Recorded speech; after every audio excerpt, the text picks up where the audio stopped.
So you came to the gathering place and you saw your parents. We were sitting, they told us to sit on the cobblestones.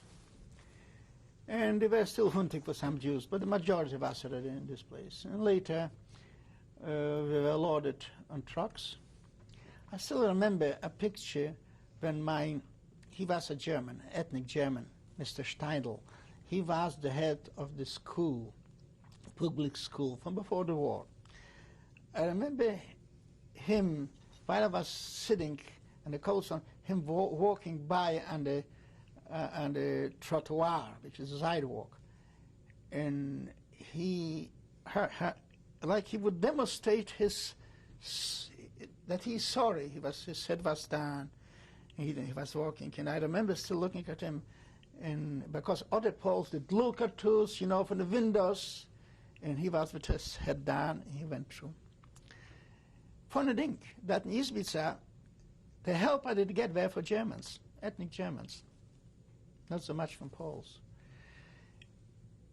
Later was an order, I must tell you this too. A Polish woman was caught, and she was included in our group, and she was screaming, Ludzie, she said, people, I'm not Jewish, why should I suffer? And people that come, Polish people, to verify that she's not Jewish. I'm not guilty, not guilty, we were guilty. And I remember they took her out, they let her go, but for 2 minutes she felt how it was to be Jewish. And later they were loaded in the trucks, 2 trucks, covered with canvas, and they moved on. In the front was a Jeep with a machine gun, in the back a Jeep with a machine gun, and we realized we are moving in the direction of Sobibor. But you see, hope. What did kill the Jewish people? Hope. Maybe I will survive. And the same was in our case. Obviously, they're little children, old women. We can walk, but no, maybe they will take us to a concentration camp.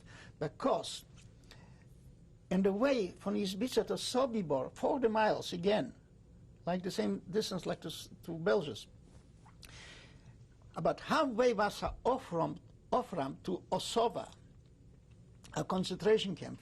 So maybe they will take us to Osowa. Everything is better than a dirt camp.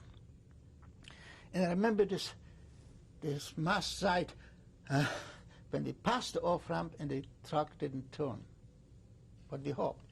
And I remember the conversations. We talk about resistance. Voices of young people saying, let's fight back, we will die anyway. Let's fight back. And on the other side, I hear voices from family men like my father. It's no use, we will die anyway, let's die as a family. And so the trucks come to a stop, Sobibor. Told us to go down, step down.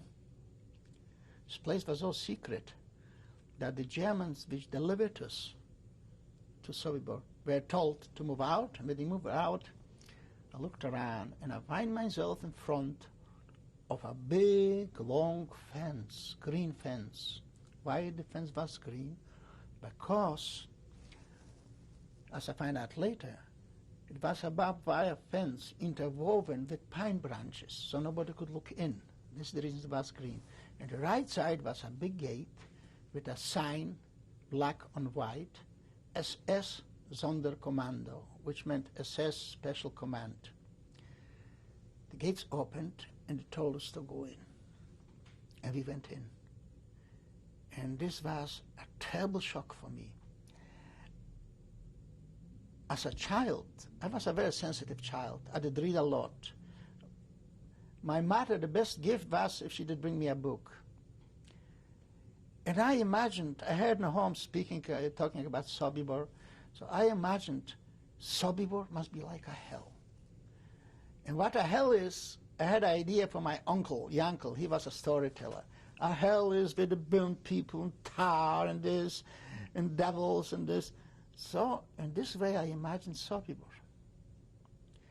I remember once my parents were talking in the room, it was in the evening, and they were talking, thinking that I don't hear anything. Surprisingly, how much parents are not aware that kids could listen in, and they talk about Sobibor. And we were aware that Sobibor was a dead camp. But they were discussing how they're killing us. Is it gas? Is it electricity? Is it steam? In my house, it just pop. And now I'm a Sobibor. But instead, seeing this imaginative hell I had in my mind, tar, people, it was unbelievable clean. It was neat. It was like a resort place we see here in America. Quiet, green. We were standing in a black paved road. Alongside were flowers, flower beds. And the right side was a tidy train station with a signpost to Warsaw, to Budapest. And the left side were little houses, Tyrolean-type villas, with fancy names like Svalbernest, Swallow's Nest, or Gottes Heimat, God's home. And I thought, no, it can't be here. It can't be a dead. It doesn't look like. And I still have frozen in my mind the two, in the right side, there were two clouds. And the whistle of the birds, because Sobibor was in a forest, you know, beautiful.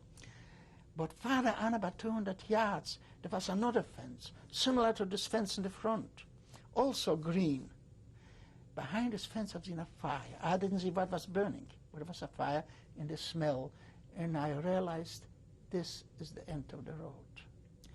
Now, Frenzel, the assessment, I find out that his name was Frenzel. It was later. I had with him my interview after the war a few years ago in Germany. Frenzel ordered women and children on one side, men on the other side. I wasn't that here in that time, 15 years old. This is an age, it could go both ways. But I was with my mother. So I kissed my mother goodbye, and I said something which I can forgive myself till now. You are a psychologist. You should, maybe you will understand. Many times I think I will go to a psychiatrist to resolve this. And I didn't go till now. And maybe probably will die and wouldn't go.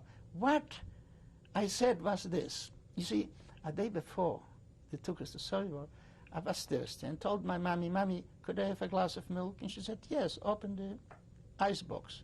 In Poland at that time they have wooden boxes with ice and with pieces of ice. I opened the ice box and took the milk and started to drink. And she said, oh, stop it, leave something for tomorrow. Tomorrow's another day. So what I said now to my mother is, you see, Mommy, you said today is another day. You didn't let me drink the milk. And she said, is that all you have to say? And this way we departed. And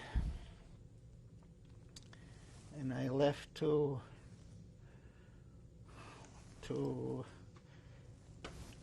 my father, and my 10-year-old brother left to my mother. We passed, actually, the cross that way. And when the division was conducted, the order was in the Frenzel for the women and children to go in the direction where the fence was, and they left, and this was the last time I've seen them.